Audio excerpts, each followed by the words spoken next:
जैसे कि ज्योग्राफी के अंदर जब हम लोग बात करते हैं तो क्लाइमेटिक रीजन्स इम्पोर्टेंट तो है, लेकिन उससे इतना कुछ खास पूछा नहीं जाएगा, और जो पूछा जाएगा ना उसके लिए काफ़ी कुछ चीज़ें आपको थोड़ी सी याद करनी पड़ेगी कि दुनिया में कौन से क्लाइमेटिक जोन्स होते हैं, कहाँ पर किस तरह क्लाइमेट है। तो वो चीज़ मैं आपको एक क्लास में समझा दूंगा लैटिट्यूड के हिसाब से कि हाँ तबीयत ठीक नहीं है, हाँ वो तो बात बिल्कुल सही है, वो तबीयत ठीक हो ही नहीं रही है, देखते हैं देखो कब तक ठीक होती है। एक्चुअली क्या है, दिन में जो इंस्टीट्यूट वगैरह होता है ना वहाँ पे एसी वगैरह चलते रहते हैं, तो क्लासरूम में आपको मालूम ही है सफोकेशन होता है, सफोकेशन जैसे एसी चलते हैं तो अपन को नुकसान कर रहा है, वो दिक्कत ये है, बट कोई नहीं है। हाँ तो अब हम लोग क्या करेंगे, एक तो मॉनसून वाला टॉपिक कर लेंगे ये आज, और मॉनसून के बाद नेक्स्ट जो हमारा टॉपिक होगा वो होगा जितनी भी दुनिया के क्लाइमेटिक जोन्स हैं उन्हें हम एक तरीके से मैं फ्लो चार्ट बनाऊंगा, उस फ्लो चार्ट से आपको समझा दूंगा कि दुनिया में कौन कौन से नेचुरल जोन और क्लाइमेटिक जोन्स हैं। अब उसके बाद करना क्या होगा, आपको जो भी बुक आपने ली हुई है उस बुक से आपको उनके अंदर कनेक्ट करते हुए समझना पड़ेगा उस चीज़ को। बाकी अगर ज़रूरत पड़ी तो फिर मैं ही आपको एक दिन पूरा समझा दूंगा आपकी बुक की पीडीएफ के थ्रू ही, लेकिन आपको ये समझना है कि मॉनसून के बाद जो हमारा ज्योग्राफी वाला नॉर्मल चीज़ें होंगी वो एक बस कौन सा टॉपिक बचेगा, वर्ल्ड क्लाइमेट मान लो आप उसको, या फिर वर्ल्ड के वेजिटेशन जोन या क्लाइमेटिक जोन, उनको पढ़ना है। उसके बाद जो हमारा पार्ट स्टार्ट होगा वो एनवायरनमेंट वाला स्टार्ट हो जाएगा, हम फिर एनवायरनमेंट पढ़ रहे होंगे। तो ध्यान रखना ज्योग्राफी और एनवायरनमेंट दो अलग अलग चीज़ें हैं। तो ज्योग्राफी वाला सेगमेंट इतना रहेगा। अब इसमें करना क्या है कि हिंदी मीडियम में जो पढ़ा रहे हैं वो क्लास भी ज्वाइन करिए आप लोग, और इंग्लिश मीडियम वाली भी ज्वाइन करिए। दोनों से फ़ायदा ये होगा कि कुछ चीज़ें हम हिंदी मीडियम में थोड़ा डिटेल में पढ़ा रहे हैं, है ना, इंग्लिश मीडियम में थोड़ा कम डिटेल में, क्योंकि मैं मान के चल रहा हूँ कि एनसीईआरटी आप लोग पढ़ेंगे, ठीक है। तो एनसीईआरटी पढ़ोगे तो चीज़ें आपको क्लियर हो जाएंगी, तो थोड़ा आपको ध्यान रखना है। अब आज का हमारा टॉपिक है मॉनसून। मॉनसून या मानसून, मॉनसून जो टर्म है वो इंग्लिश वर्ड है, मानसून जो है वो हिंदी शब्द है, मतलब हिंदी तो शब्द नहीं है, बेसिकली अरेबिक वर्ड है होने को तो, लेकिन हिंदी में बोलते हैं या फिर अरेबिक में बोलते हैं उसको। ये वही चीज़ है जिसकी वजह से इंडिया में रेन होती है, उसे हम मॉनसून बोलते हैं। अगर कोई पूछे कि इंडिया क्लाइमेट कैसा है, तो इंडिया का क्लाइमेट मॉनसून टाइप है, हम ऐसे ही बोल सकते हैं। तो मॉनसून क्या है लिखिएगा थोड़ा, मॉनसून एक तरीके से अरेबिक वर्ड है एक, जिसका मीनिंग होता है सीजनल रिवर्सल ऑफ विंड। क्या है इसका meaning, seasonal reversal of winds. इसका मीनिंग ये होता है कि एक पर्टिकुलर टाइम के बाद या पर्टिकुलर सीजन के बाद जो विंड की डायरेक्शन होगी ना वो रिवर्स हो जाएगी, उल्टी हो जाएगी या बदल जाएगी। ये कैसे बदल जाती है उससे हम लोग समझेंगे अभी। एक पर्टिकुलर टाइम में, मान लीजिए जून जुलाई है ना, मई, इस महीने में अलग डायरेक्शन में हवा चलती है, एंड देन अक्टूबर नवंबर दिसंबर, इसमें डायरेक्शन ऑफ विंड डिफरेंट हो जाती है और वो रिवर्स होती है। इस चीज को, इस फिनोमिना को जो नाम दिया गया वो क्या नाम दिया गया, मॉनसून नाम दिया गया। अब ये मॉनसून ऐसा नहीं कि पूरी दुनिया में देखने को मिलेगा आपको, नहीं, ये कहाँ देखने को मिलेगा आपको, अगर हम कॉन्टिनेंट वाइज बात करें तो साउथ एशिया,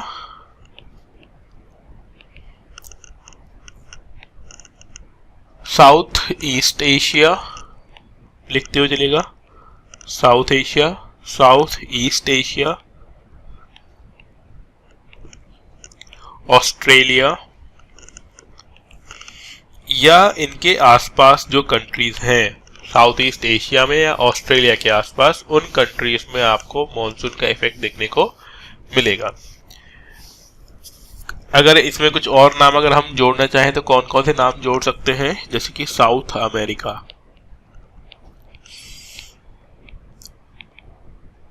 साउथ अमेरिका के बाद gulf of Guinea, east Brazil, है ना, मैं इनको लिख देता हूँ, gulf of Guinea, east Brazil,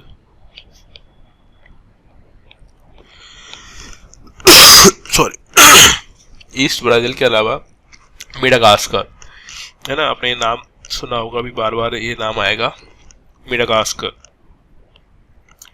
ठीक है, कई बार MEDA होता है, कई बार MADA, तो कर सकते हैं स्पेलिंग के अंदर।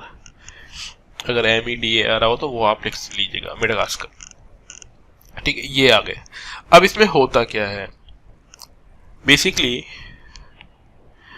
मैं रफली आपको इंडियन मैप दिखाता हूँ, थोड़ा सा आप समझेंगे। और इस मैप को एक बार NCERT में, जो कि आई थिंक 9th क्लास का 4th चैप्टर होगा क्लाइमेट के नाम से, उसमें इंडियन मॉनसून दिया हुआ होगा। ठीक है, वो चीज़ आपको थोड़ी सी पढ़ लेनी है NCERT से। उस चीज़ को मैं यहाँ पे समझा दूंगा पूरी तरीके से, और उसको समझने के बाद आप बस एक बार पढ़ लेना उसमें से, तो आपको समझ में आ जाएगा ये चीज़ें क्या क्या है। देखिए जरा एक बार, आपको रफली इंडियन मैप ड्रॉ कर लेना है। अगर आप पूरा भी ड्रॉ ना कर पाए तो आपको सिर्फ और सिर्फ पेनिनसुला वाला पार्ट ड्रॉ कर लेना है। पेनिनसुला का मतलब होता है जो नर्मदा रिवर है उससे साउथवर्ड डायरेक्शन का जो मैप है, उतना बस, इतने से आपका काम चल जाएगा। रिमेनिंग में आप समझ जाइएगा कि यहां पे कहीं ऊपर तिब्बत, जिसे तिब्बत बोलते हैं, ठीक है, चाइना के अंदर है, मतलब बाउंड्री पे जस्ट, और यहां पे कहीं मेडागास्कर है। मैं अभी MEDAGASCAR मेडागास्कर की स्पेलिंग कर रहा हूं, ऊपर भी आप ई कर लो चाहे तो। ठीक है, अब होता क्या है वो देखिएगा आप, आपको थोड़ा हल्का फुल्का आइडिया होगा कि ये इंडिया का मैप है। मैं डायरेक्शंस बना देता हूँ। ऊपर की तरफ नॉर्थ डायरेक्शन होती है, नीचे की तरफ साउथ, एंड ये जो एरो बनाया है ये वेस्टर्न साइड है और ये ईस्टर्न साइड है। अब इसको इंडिया के मैप में देखो आप, वेस्टर्न साइड में इंडिया के क्या है, अरेबियन सी है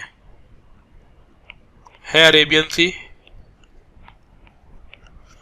और ईस्टर्न साइड में बे ऑफ बंगाल।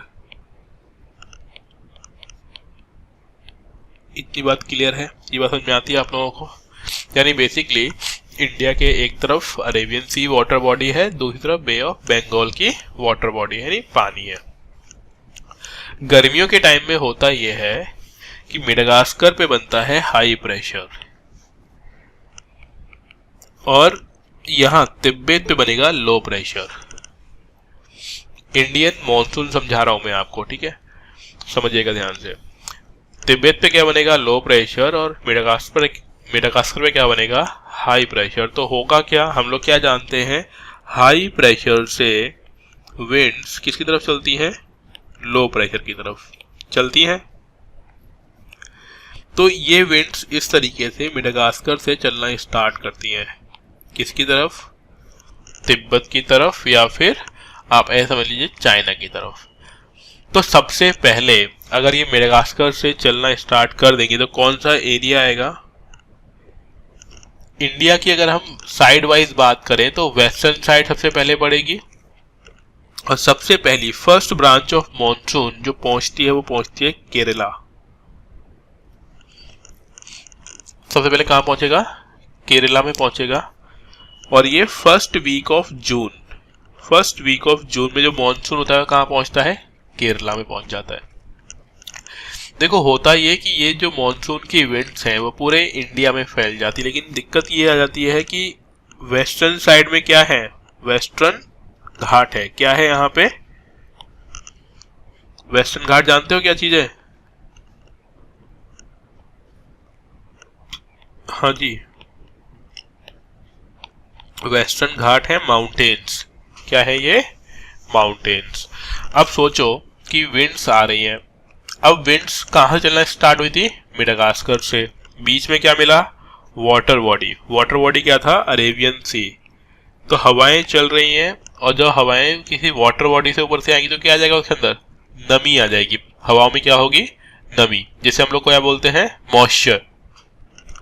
तो हवाओं में क्या है, मॉइस्चर है, नमी है। अब जब ये जैसे ही इस माउंटेन से स्ट्राइक करेंगी तो माउंटेन को पार करके जाने की कोशिश करेंगी। इस चक्कर में जैसे यहाँ पे समझो कि ये जो माउंटेन है, हवाएं यूं ऊपर उठेंगी इसको पार करने के लिए। साइड में बना रहा हूँ डायग्राम, देखिएगा। तो जब ये ऊपर उठेंगी तो ऊपर क्या हो जाएगा, कंडेंसेशन हो जाएगा इनका, क्या हो जाएगा, कंडेंसेशन हो जाएगा। कंडेंसेशन का मतलब भी क्या होता है कि रेन कर देंगी ये विंड क्या कर देंगी, रेन। और रेन किधर की तरफ करेंगी, जिधर से हवाएं आ रही थी, इसे बोलते हैं विंडवर्ड डायरेक्शन, ठीक है ना। तो जो मोस्टली रेन होती है वो किस साइड में जाती है, जिधर से हवा आ रही थी, है ना। तो यहाँ पे क्या हो जाएगी, मोस्टली रेन हो जाएगी। कहाँ पे रेन नहीं होगी, इसके दूसरे साइड में, यहाँ पे रेन, जो मैंने रेड रेड बनाया तो ये क्या बन जाता है, रेन शैडो जोन। क्या बन जाएगा ये रेन शैडो, इतना क्लियर। तो यहाँ पे क्या बन जाएगी, रेन यहाँ पे हो नहीं पाएगी, मैक्सिमम रेन किधर हो गई, जिधर से हवाएं आ रही थी। और क्योंकि वो लैंड वाला एरिया था ही नहीं, तो पानी दोबारा कहाँ पहुंच जाएगा, ओशियन में ही पहुंच जाएगा।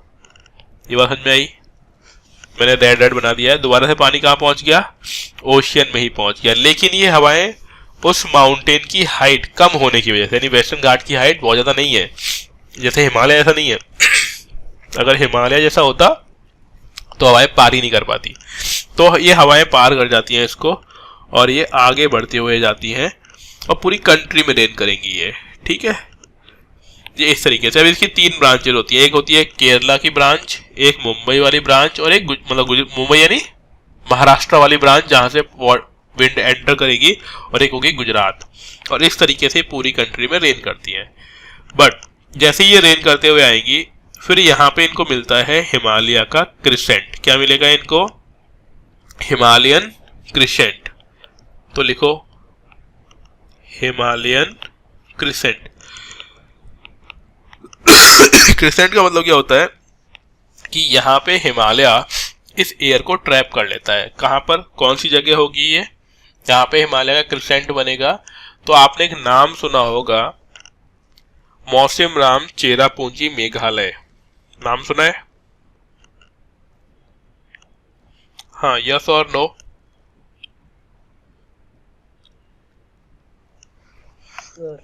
सुना है। तो जो ये क्रिसेंट है ना, यहाँ पे हिमालय की हाइट बहुत ज्यादा है। कितनी है, वही, क्योंकि यहाँ पे ही पीक बनाता है। Good, very good. अगर आप लोगों ने सुना हुआ है, वेरी गुड इसका नाम। अब देखो यहाँ पे, तो यहाँ पे हिमालय क्या बना रहा है, क्रिसेंट बना रहा है। इसी जगह पर, यहाँ पर ही क्या होगा, दुनिया की, ध्यान रखना, दुनिया की सबसे ज्यादा रेन आपको यहीं पे देखने को मिलेगी। कौन सी जगह है, मैं लिख रहा हूं यहाँ पे, जगह का नाम है मौसिनराम। इसकी स्पेलिंग बड़ी इंटरेस्टिंग है, तो इसीलिए इसको लिख लीजिएगा आप, MAWSYNRAM, मौसिनराम। क्या बोलते हैं इसको, मौसिनराम। कौन सी स्टेट में है ये, मेघालय, ठीक है, मेघालय के अंदर है। यहीं पास में ही एक और जगह पड़ती है जिसे बोलते हैं चेरापूंजी। तो इसमें आप चेरापूंजी भी लिख लो, तीनों चीजें मैं लिख दे रहा हूँ, चेरापूंजी, CHERAPUNJI। क्लियर, ये नाम लिख लीजिएगा, है ना, बाद में, अभी लिखोगे नहीं तो बाद में बड़ी दिक्कत आएगी। अब हुआ क्या, यहाँ पर दुनिया की मैक्सिमम रेन आपको देखने को मिलेगी। अब चाहे कितना ही जोर लगा लें, अगर आपको रफली नंबर जानना है कितनी रेन होती है, तो यहाँ पे 11,872 मिलीमीटर रेन होती है, ठीक है, मिलीमीटर के अंदर। मिलीमीटर को इंच में कन्वर्ट करना आता है,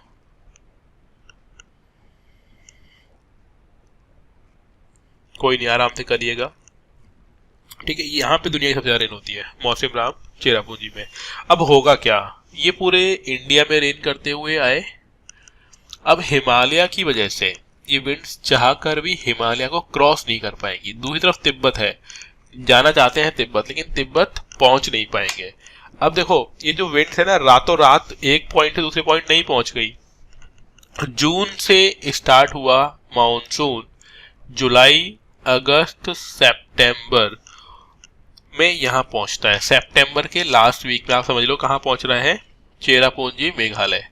अब जैसे ही यहाँ पहुंचा, यहाँ पहुंचने के बाद हुआ क्या, विंड्स का मॉइस्चर खत्म। जितना भी मॉइस्चर ये विंड्स लेके आई थी, जितना भी कलेक्ट किया था, वो हिमालय को क्रॉस कर ही नहीं पा रही है। तो अभी क्या हुआ, विंड से मॉइस्चर खत्म हो चुका है और साथ ही साथ टाइम भी चेंज हो चुका है। जो पहले जून का महीना चल रहा था, वो अभी कहाँ पे पहुंच चुके हैं हम, सितंबर वाला मंथ आ चुका है। और जैसे ही सितंबर वाला मंथ आता है, तो ये जो कॉन्सेप्ट था हाई प्रेशर मेडागास्कर और लो प्रेशर तिब्बत, ये चेंज हो चुका होता है। और चेंज होने का मतलब ये निकलता है कि अब विंड्स वापस लौटना स्टार्ट कर देती है, क्योंकि अब हाई प्रेशर कहाँ बन चुका है, तिब्बत पर, और लो प्रेशर कहाँ बन चुका है, मेडागास्कर पर। तो ये हवाएं घूमते हुए वापस किसकी तरफ आती हैं, मेडागास्कर की तरफ आती है। जो ग्रीन लाइन बनाई है मैंने, वो है रिवर्सल ऑफ विंड्स। ये क्या है, रिवर्सल ऑफ विंड्स। और ये रिवर्सल ऑफ विंड करते हुए जब आएगी, तो ये रेन करेंगी इंडिया के तमिलनाडु में। कहाँ करेंगी, तमिलनाडु। कौन सी जगह होगी, तमिलनाडु। तो ध्यान रखिएगा, अपनी कंट्री में सिर्फ तमिलनाडु ही ऐसी जगह है जहां पर जो रेन होती है वो अक्टूबर और नवंबर के मंथ में होती है। बाकी पूरी कंट्री में जो रेन होगी वो जून जुलाई अगस्त वाले मंथ में होती है। तो इसे हम ऐसे भी बोल सकते हैं कि हमारी कंट्री में जो मॉनसून है वो जून जुलाई अगस्त वाले महीनों में रहता है, बट जो तमिलनाडु स्टेट है वहां पे आपको रेन कब देखने को मिलेगी, अक्टूबर और नवंबर के महीने में। अब देखो इस फिनोमेना को थोड़ा समझ भी सकते हो यहाँ पे कि जो तिब्बत वाले, मतलब जो हिमालयन जोन था, जहां पर क्रिसेंट बन रहा था और विंड आगे नहीं बढ़ पाई, वहां से दोबारा वापस लौटते टाइम इनको मॉइस्चर, इन विंड्स को मॉइस्चर कहाँ मिला होगा, बे ऑफ बंगाल से। क्योंकि बे ऑफ बंगाल क्या है, वाटर बॉडी है, ठीक है। तो यहाँ पर इस जोन में, इस बे ऑफ बंगाल वाले एरिया से इन विंड्स ने क्या कर लिया, मॉइस्चर को कलेक्ट किया और दोबारा कहाँ पे रेन की, तमिलनाडु। तमिलनाडु में क्यों की, क्योंकि यहाँ पे भी एक माउंटेन है जिसे क्या बोलते हैं, ईस्टर्न घाट। क्या बोलते हैं इसको, ईस्टर्न घाट। कौन से माउंटेन है यहाँ पे, ईस्टर्न घाट, ईस्टर्न घाट।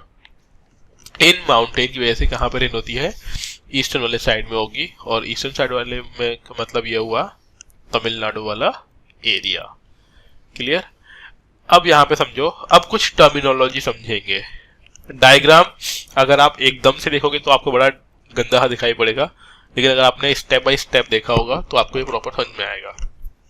अगर किसी ने नहीं भी देखा है तो एक बार अगर वीडियो अपलोड हो जाएगा तो उसमें आप देखिएगा।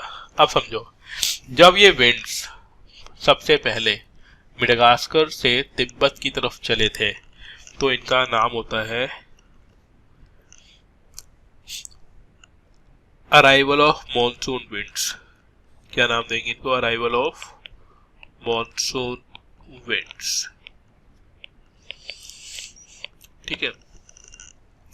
अराइवल ऑफ मॉनसून विंड्स, ठीक है। यानी ये विंड्स क्या हो रही है, मॉनसून को ला रही है। जब ये वापस लौटती हैं बे ऑफ बंगाल वाले, तो इन्हें बोलते हैं रिट्रीटिंग मॉनसून। क्या बोलेंगे इसको, retreating monsoon winds, RETREATING, retreating monsoon winds.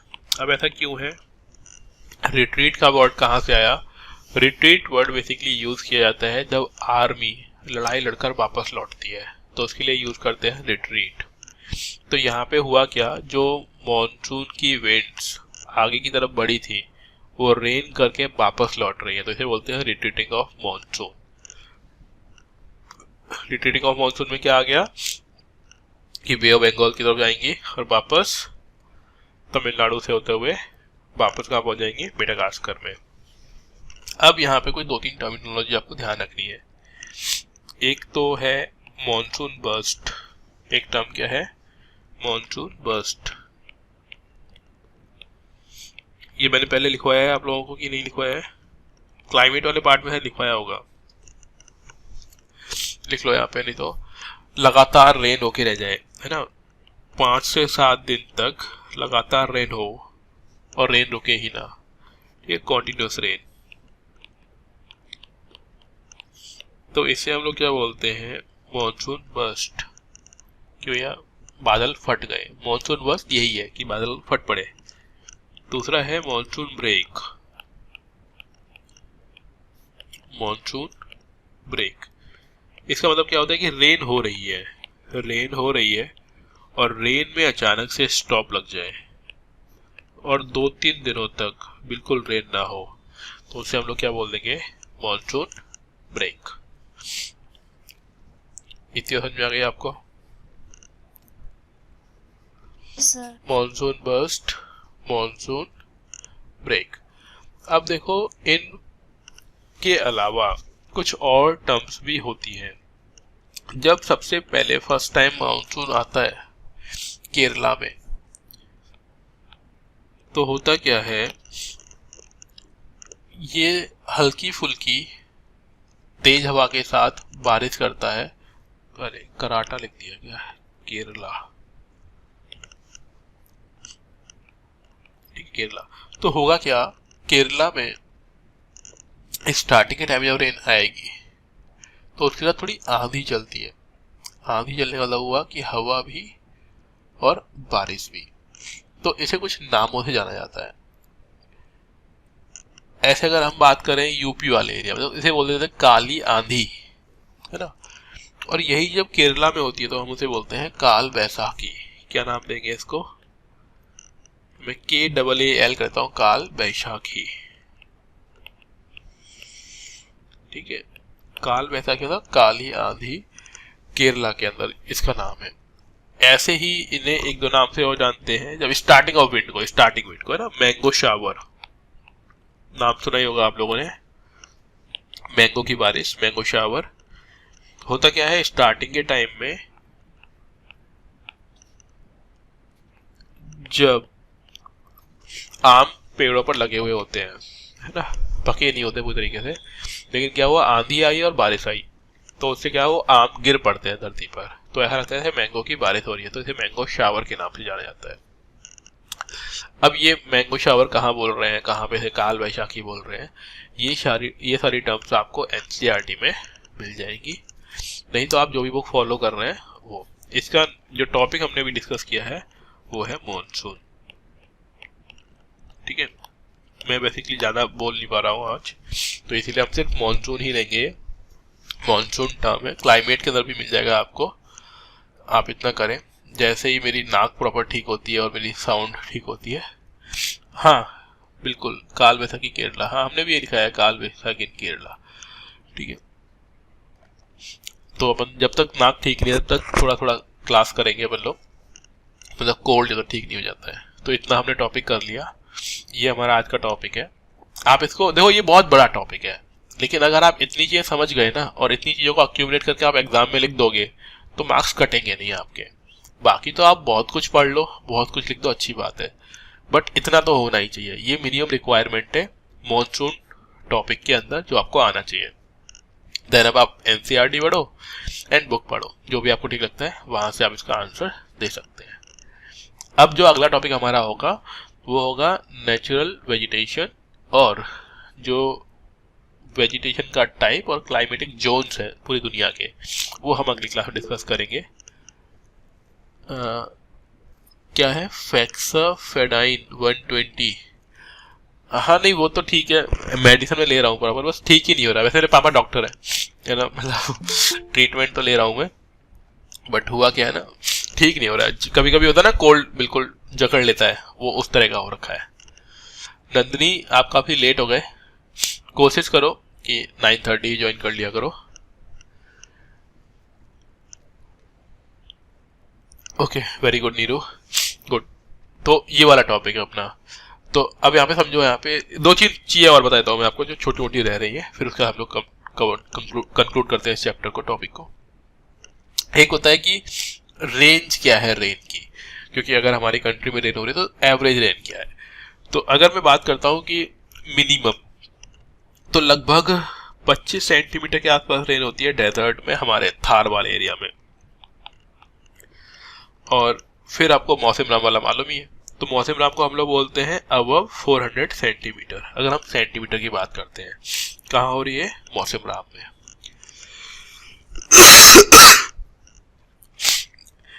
तो रेंज क्या मिल गई हम लोगों को?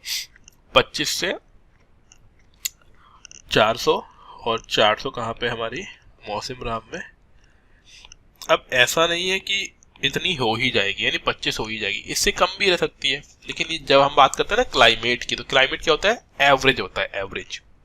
यानी 25 सेंटीमीटर की रेन भी हमारी कंट्री में देखने को मिलती है, और 400 सेंटीमीटर से ज्यादा है ना अब भी हमारी कंट्री। अब ऐसा सिर्फ एक ही देश है, इंडिया। और देखो इंडिया में बहुत सारे फीचर्स है, बहुत सारी क्वालिटीज है। जैसे कभी आप यूके जाओगे तो वहां पे देखोगे एक सिंगल टाइप का क्लाइमेट आपको देखने को मिलेगा हर जगह, बस ठंड ठंड ठंड, हर जगह ठंड मिलेगी आपको। इंडिया में क्या है? ऐसा नहीं है। केरला जाओ अलग टेम्परेचर मिलेगा आप लोगों को, मुंबई आओ अलग मिलेगा, रेगिस्तान वाले जोन में चले जाओ, राजस्थान वाले में, मतलब जो डेजर्ट वाला पार्ट है, जैसलमेर वाला साइड, वहां जाओगे तो अलग तरह का क्लाइमेट मिलेगा। फिर हिमालय वाले जोन में आ जाओ तो अलग मिलेगा। यानी पूरी दुनिया का ज्योग्राफी एक तरफ और इंडिया का ज्योग्राफी एक तरफ, उतनी ही वैरायटी मिल जाएगी आपको इंडिया के अंदर जितनी पूरी दुनिया में वैरायटी है। तो पहली चीज तो हमें ध्यान रखनी है कि भाई 25 सेंटीमीटर से लेके 400 सेंटीमीटर वाले जोन आपको इंडिया में देखने को मिलेंगे। दूसरा, दुनिया में एवरेज रेनफॉल कितना है, तो वो देख लो आप। Average rainfall of the world, दुनिया का कितना एवरेज रेनफॉल है, तो वो है 95 सेंटीमीटर। ठीक है, अब हम बात कर लेते हैं कि इंडिया का कितना एवरेज है। तो इंडियाज एवरेज रेनफॉल, इंडिया का एवरेज रेनफॉल है 120 सेंटीमीटर। यानी कहने वाली बात यह है कि हम दुनिया के एवरेज रेनफॉल से तो ज्यादा ही है। अब यहाँ पे ऐसा मत समझना कि आप बहुत ही ज्यादा है, मतलब थोड़ा सा ज्यादा है, क्योंकि दुनिया में बहुत सारे एरिया बिल्कुल डेजर्ट है। थार डेजर्ट, सहारा डेजर्ट ले लिया इन्होंने, अफ्रीका वाला, तो वो तो बहुत बड़ा एरिया है जो बिल्कुल रेगिस्तान है। लेकिन ये एवरेज आपको ध्यान रखना है कि इस तरीके से एवरेज है। दुनिया का कितना हो गया? 95 सेंटीमीटर, और इंडिया कितना है? 120 सेंटीमीटर। इतना क्लियर हुआ?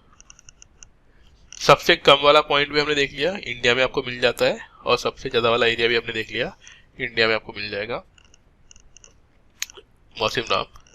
फिर हमने पढ़ लिया मॉनसून बर्स्ट, मॉनसून ब्रेक, काल बैसाखी, ठीक है, मैंगो शावर। इसके अलावा एक और होता है ड्यूरेनल रेनफॉल।